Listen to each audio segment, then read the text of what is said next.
সত্য ওইভাবে চাপা দিয়ে রাখা যায় না। কোনো ফোর্স নেই, আমি জিজ্ঞেস করিনি বা কেউ বন্দুক তাক করে তাকে জিজ্ঞেস করেনি। যে মানুষটা আমাকে অ্যারেস্ট করলো, কি জানি বলে এটাকে, পারমিশন, ওয়ারেন্ট, হ্যাঁ, ওই অ্যারেস্ট মানে ওই পারমিশনটাও ছিল না, বা আমার বাসা সার্চ করারও কোনো পারমিশন তাদের কাছে ছিল না। ওনারা কনফিউজ হচ্ছিল যে এই মানুষটাকে আমরা কিভাবে উঠায় নিব, কেন উঠায় নিব, এই কোশ্চেনটা বারবার করে ওনাদের উপর মহলের কাছে জিজ্ঞেস করা হচ্ছিল।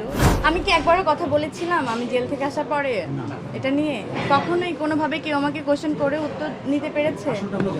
আমার খালি মনে হয়েছে, বিশ্বাস করেন, আমার শুধু মনে হয়েছে সত্য একদিন হয় না যে ব্লাস্ট করে না, এরকম আপনি যত চাপা দিয়ে রাখেন কোনো না কোনোভাবে, যেমন কোনো ক্রাইমই পারফেক্ট না, আমার মনে হয় কোনো সত্য ওইভাবে চাপা দিয়ে রাখা যায় না।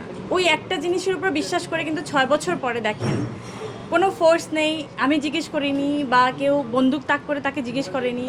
যে মানুষটা আমাকে অ্যারেস্ট করলো, আমি মানুষই বলবো, তাকে আমি মানুষই বলবো, কারণ সে মানুষ হয়েই কথাটা বলেছে।